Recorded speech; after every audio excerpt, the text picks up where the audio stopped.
Okay, hello, good day sa'yo. So, titingnan natin ngayon na kung anong nararamdaman ng persons na nasa isip mo, no? So, ito yung persons, intentions, actions, at ang inyong, and this is for any sign, no? Kahit ano pong sign ninyo.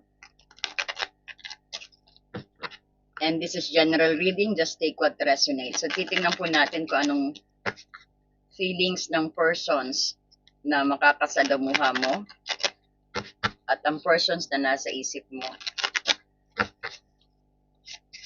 Ayan.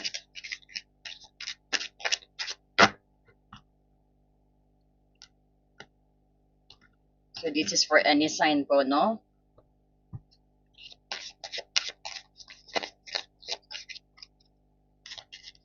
Any sign, tingnan natin kung anong feelings ng persons na nasa isip ng ating collective.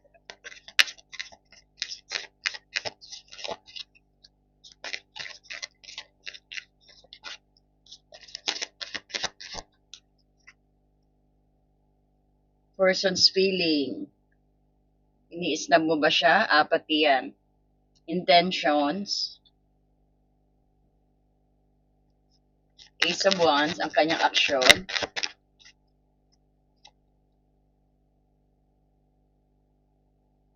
Ang blockage or problem. High Priestess. Ang iyong feeling naman sa kanya. Three of Swords in reverse, ang feelings mo sa kanya. Ang inyong outcome. Napanood nyo na po ba yung mga signs ninyo kung sino ang nakatitik? So ito naman ngayon is kompleto rin na ito naman yung taong nasa isip ninyo, no? Ang inyong outcome, maganda. At syempre, titingnan din natin ang advice. Advice ng tarot, advice. Dalawang advice, tatlo. Let's just get to. Ayan, dalawa ang punuhan natin, no? And then, let's clarify bakit ang why the Four of Cups is here. Sa feelings.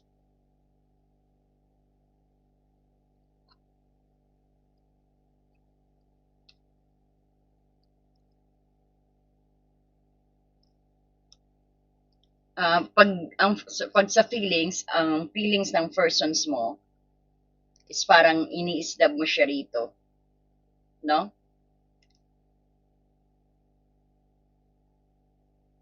Parang hindi mo pinapansin siya o hindi mo pinapansin ang mga ino-offer niya. The energy can shift po sa reading na to. I might getting the energy ng persons mo, pero ito yung feelings ng persons mo sa'yo is wish fulfilled ka niya. Willing siyang ibigay lahat sa iyo at willing siya magbago kapag there's a death here. No? Feeling niya na kailangan niya na rin magbago para sa ikakasaya ninyo. Willing siya magbago dahil ikaw ang wish fulfillment niya. Kaya lang baka hindi mo siya napapansin, feeling niya na parang iniisdab mo rin siya, no? Or sabihin natin na parang hindi ka interesado sa ino-offer niya. Yan ang feeling niya. Ang intentions niya is to make an actions dito. No? Feelings niya is to make an actions with the Ace of Wands. So let's clarify bakit ang kanyang intention is Ace of Wands. Bakit ang kanyang intention is Ace of Wands? Ace of Wands, ito yung parang actions, new spark. Wait po ha.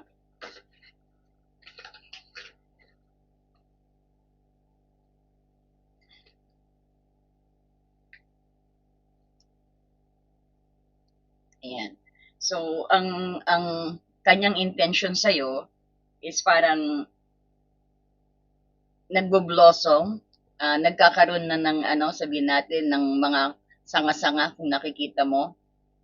There's a sanga-sanga dito. Sa mga persons na meron na, kumbaga parang iniinganyo ka rin, parang ang intention niya is para maghanap ng paraan para mag-increase ang positivity at excitement or excitement ninyong dalawa kung nasa relationship na kayo. Parang ito yung napakagandang sign sa or sabihin natin napakagandang sign kasi gustong lagi kanyang makasama.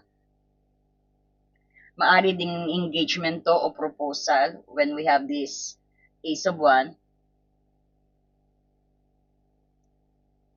And nakikita din natin sa mga may current na parang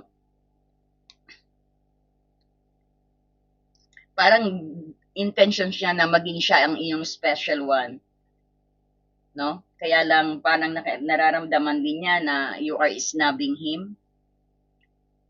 No? Dito sa Four of Cups. Pero nag-iisip siya din seriously rito sa feelings niya eh.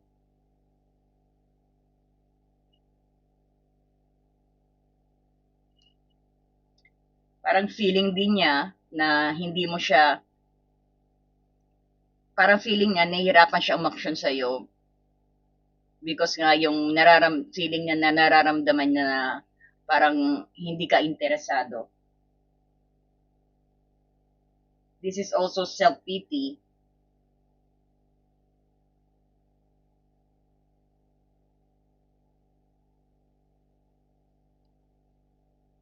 Yan. So, ika-clarify natin bakit the Ace of Wands is sa intention. Bakit sa Ace of Wands sa intention, Spirit Guide?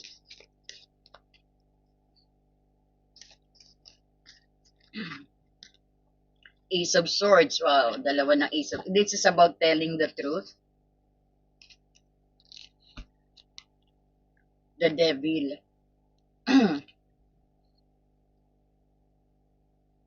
So, ang kanyang intention, andain mo ng panay ace na, no? Dalawang ace ang kanyang intentions din. Parang gusto niyang ng fresh start sa'yo. At this person is very obsessive din.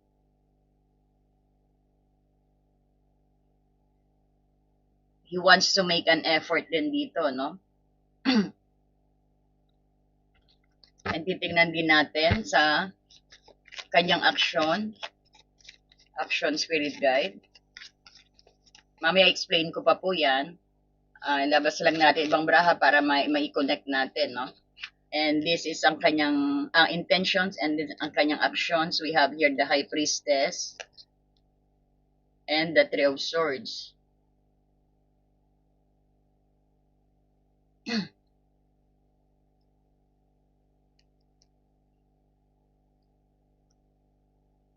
Ang blockage is the High Priestess.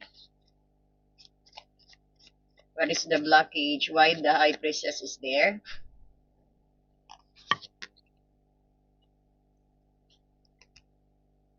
The Moon, naka-reverse. So, babasahin natin mamayang reverse. And then, ang feelings. Bakit ang feelings ay Three of Swords? Ang feelings mo sa persons na to, Three of Swords. In reverse, no? Judgment. Isa-isa na lang. High Priestess, ito yung listening into your intuitions. Ito yung Knight of Wands, parang this is very fast moving ang Wands. Pag sa action, bibigyan kanya ng mabilisang aksyon. Pero at the same time, masakit ang loob niya rito. Parang masakit ang loob niya rito, no? And the High Priestess is here also.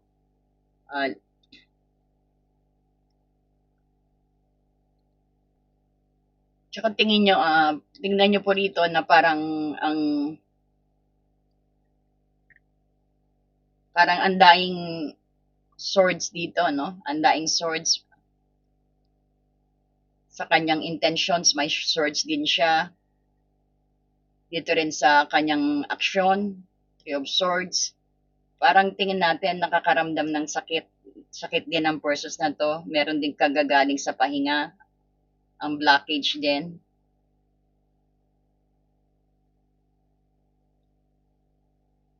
So, parang panay saksak ng puso to, no, dito, no? Tsaka dahilan din bakit parang nakita natin nagdanas ka ng sakit ng loob dito sa persons na to o nagbigay ka ng sakit ng loob sa persons na to, no? Parang ano siya kasi dito sa ano kung i-analyze ko, no, dito sa kanyang feelings, parang medyo sabihin din natin, it's either na feeling niya rin na naboboard ka sa kanya, kasi paulit-ulit siguro rin yung feelings niya, parang he feel bored din sa'yo. Medyo siguro paulit-ulit ang drama na nangyayari sa inyo. Kasi matagal na kayo din siguro parang ano, no, nagkakaroon ng pananamlay sa isa't isa. Parang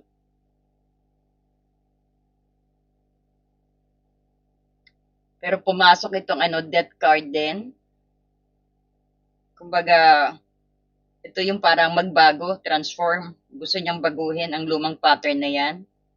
Dahil nga sa inyong pagkawalang parang parang nagkasawaan siguro kayo o nagsawa siya sa feeling o parang sabihin natin na medyo nagsawa din siya kasi paulit-ulit ang drama.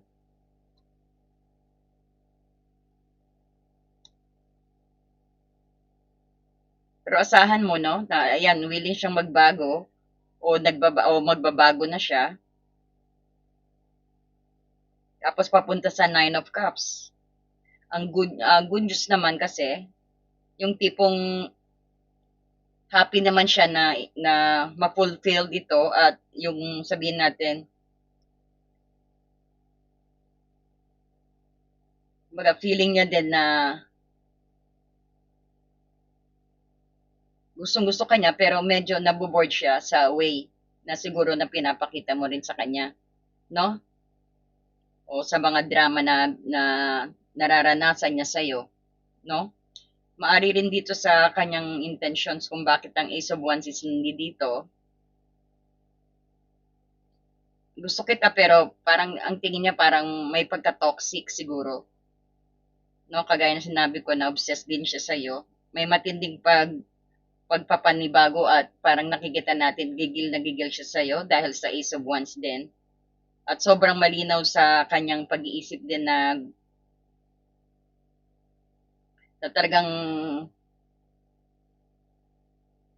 malinaw sa pag-iisip, klaro sa kanya.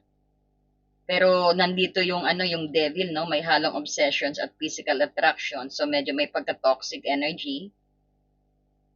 At parang physical attractions din, gusto din niya siguro ng intimacy sa'yo.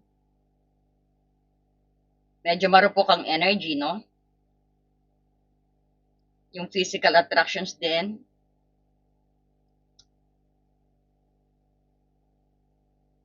gusto niyang lumapit dahil hindi lang dahil sa pag-ibig kundi dahil may ano parang he is very ano sa no, he is very into you, no, kaya siya lalapit, parang yan ang hindi niya rin mapigilan. Pagdedit sa Knight of Wands, clarified ng High Priestess at ng Three of Swords. Ito yung sabihin natin na ang kanyang i-actions is magpaparamdam ng mabilis at passionate. Pero marami siyang sinasabi natin na parang nililihim sa'yo o hindi sinasabi. So ang result na to, no, makikita mo kung ano na. Syempre, Three of Swords. Ito yung aksyon na parang magdudulot ng panibagong sakit ng ulo at dibdib. Kaya pwede rin munang nagdadahan-dahanan siya, although na mabilis ang kilos niya, pero he's listening sa kanyang gut feeling para maiwasan ang sakit ng nararamdaman. So kung makikita mo rin dito ang blockage at problema ay ang High Priestess, clarified ng Four of Swords reverse at ng the Moon. Maraming overthinking dito, no? Siguro nag-overthink din kayo ng 24 hours dito at walang katapusang hinala rin to. Panay doubt kayo walang tiwala sa isa't isa rin ang nakikita natin dito. So actually, ang totoong kalaban nyo dito yung puro hinala at hindi pag-uusap, no? Siguro nag-explain siya, hindi mo, nag-explain siya rito, ini-snub mo rin siguro siya, no? Pareho kayo nagtatago ng totoong nararamdaman din, no? Parang napaparanoid kayong dalawa. Dahil parehong nagtatago ng totoong nararamdaman dito at nagkakaroon kayo ng miscommunications, no? And kung tignan mo naman din ang feelings mo sa kanya, Three of Swords, reverse na ito, feelings mo parang wala na, parang hindi ka na nasasaktan din, parang nag-heal na rin. Ibig sabihin, may healing ka nang nangyari dito, nakapahinga ka na rin siguro. Parang wala na sa iyong kwenta. Kaya feeling niya, kaya nararamdaman niya ang panlalamig mo rin sa kanya. No? Lumabas uli ang Three of Swords dito, no? Naka-reverse naman.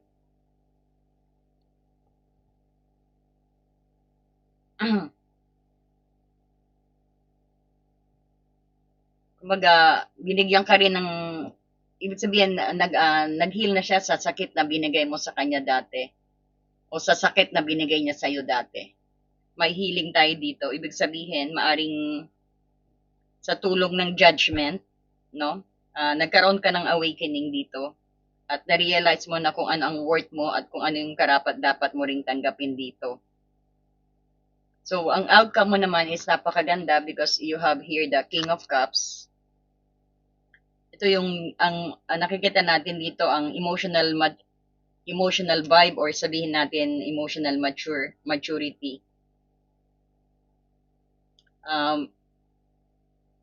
Ito rin yung sabihin natin maayos na pag-iisip at chill na lang na parang energy, no?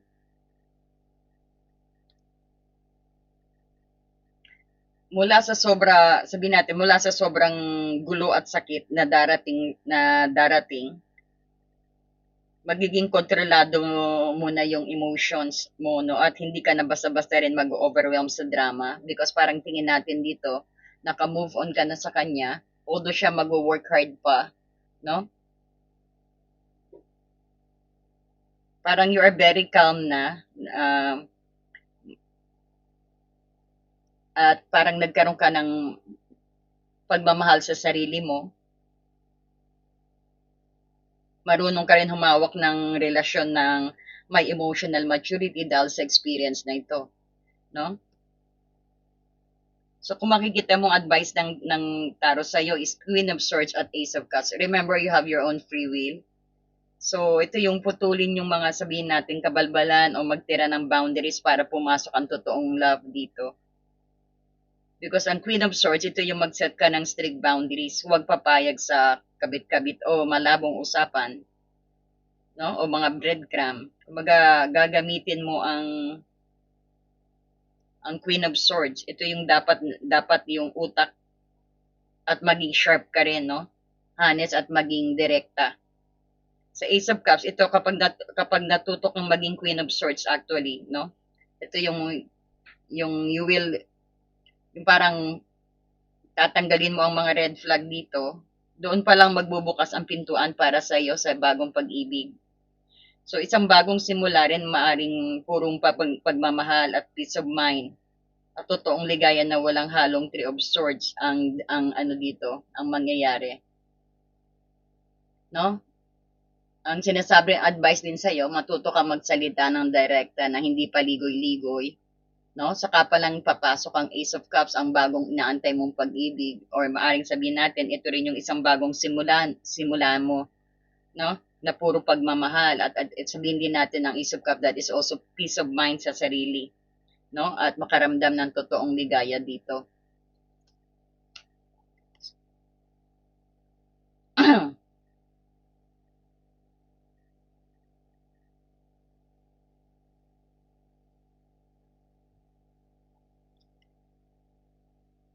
So, nakikita natin dito, no?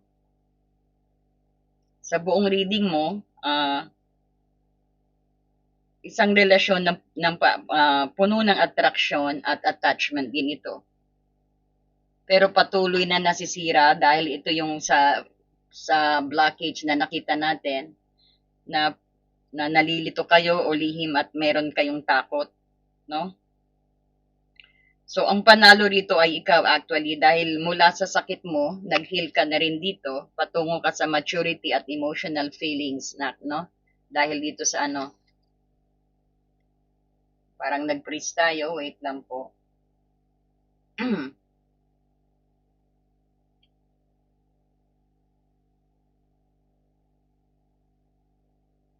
Nag-freeze nga, sorry, ayun. So, bakit paulit-ulit ang Three of Swords na nakita natin dito? Isang nag-iingat para hindi ka masaktan, ginagamit ang kanyang gut feeling din ng person mo para o matanggal ang sakit na yan. O nananahimik na lang siya because alam niya na nasaktan ka din niya. No? Sabihin natin, ang Three of Swords din ang nagsisilbing alarm clock sa basang ito. No? Kumbaga, nagsasabi ito na hindi gagana ang lumang style. Dahil kaya kailangan magbago na rin. Kaya iniisip din ng persons mo na magbago. Willing naman siyang magbago dahil ikaw ang kanyang wish fulfillment, no? Pero may tinatago pa ring takot o insecurity dito sa moon na nakita natin ang malaking problema. Paulit-ulit na lang bang na masasaktan ang puso mo? Parang ganyan. Iaalaw mo ba yan? So, pero nakikita natin, ang feelings mo sa kanya, nag-heal ka na. Healing process na nakita natin sa feelings mo sa kanya. Kumbaga, ang paglabas nito bilang reverse mo, no?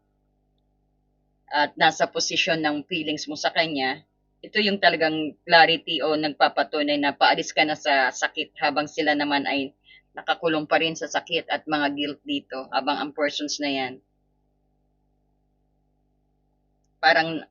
Parang sila nakakulong pa rin sa mga drama. Sila yung kaya siguro may pagsisisi din sa nangyayaring ito. So ang dynamic ninyo actually, nakikita natin napakalakas ng magnet dito no. Napakalakas ng magnet. May matinding spark at pagnanasa dahil may Ace of Wands kayo no at ang Devil. Pero mababaw at mabilis maglaho kapag walang malinaw na usapan ng Knight of Wands, no? Dito. Kumbaga, wala tayong kumbaga, nakita natin pareho kayo nagiging nagtatago ng totoong feelings. Ayan yung napaparanoid na kayo dito sa the moon and the four of, and dito sa, ano no, sa four of swords in reverse. Walang gustong magpakumbaba, kaya nagiging magulo, no? Parehas kayong nanahimik din. So ang inyong parang wala ring salitaan no. Medyo hindi tayo nakakita ng word ng nagsasalita, nasaktan, nagpahinga na. Tapos parang nag-overthink na rin kayo. Pero maganda ikaw nakabumbuon na, no? So kung makikita mo ang iyong evaluation at ang final bottom line dito, gising ka na because of the judgment at Three of Swords in reverse. Hindi ka na basta-basta rin maluloko. Kumbaga alam mo na yung value mo rito. Nakita mo ang halaga mo. Bakit? Kasi ang winning strategy mo rito, no? Dahil Queen of Swords ka, kumbaga ginamit mo ang utak mo at nag-set ka ng malinaw na boundaries. No, kumbaga no ka sa na mag-mix ang signal dito. So ang reward mo is Ace of Cups. Reward mo rito kapag tinanggihan mo ang red flag, magbubukas ang pinto para sa totoong malinis at masayang pag-ibig, no? So sa taong ito man, kung magbabago sila o sabihin natin kung timbangin mo, gamitin mo raw ang utak mo when this person deals again with you because he will come to you very fast, no? Tingnan mo ang magiging kilos niya is mag-iingat din siya para hindi na maulit ang sakit na yan. Nakukuha niyo po ba? No? So, titingnan tayo ng advice or any message pa sa ating collective. Any message para sa ating collective spirit guide.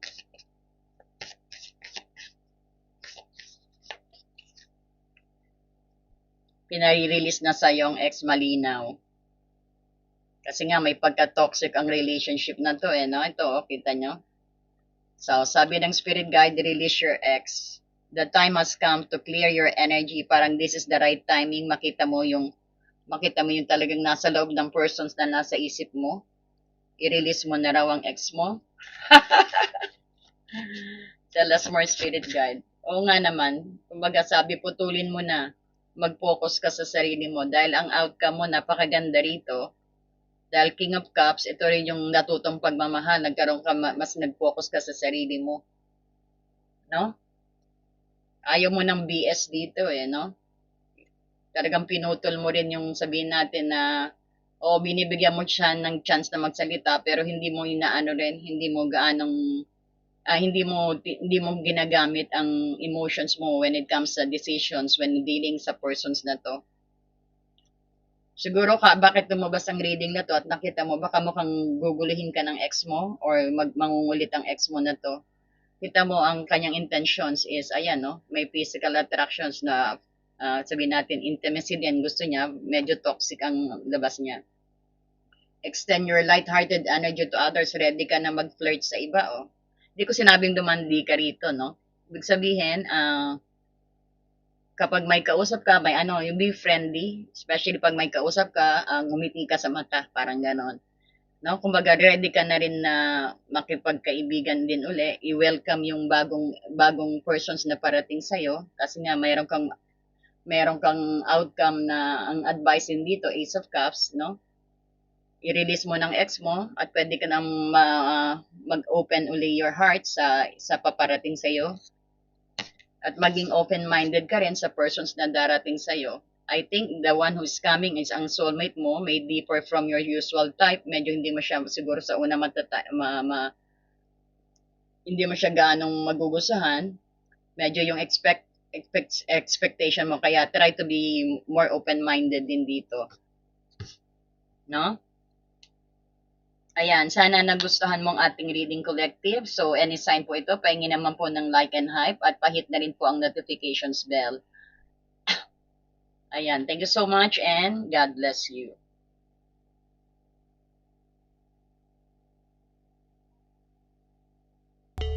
Have you ever felt so stuck, hurt, or hopeless that you knew something had to change, but you didn't know how things would work out?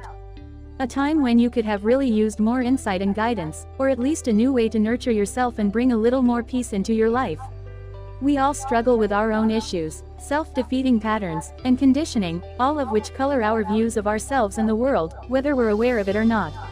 Add in the chaos of modern life, and it makes sense that you might not know what to do, where to turn, or even what's holding you back.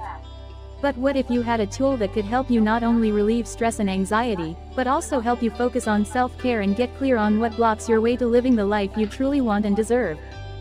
In HAR, everything will be revealed to you. In HAR, you will be inspired, enlightened and empowered. Mahal kong kaibigan, naranasan mo na bang mapagod, nasaktan, o nawalan ng pag-asa na alam mong may kailangang baguhin, ngunit hindi mo alam kung paano mangyayari ang... Dear friend, have you ever felt so stuck, hurt,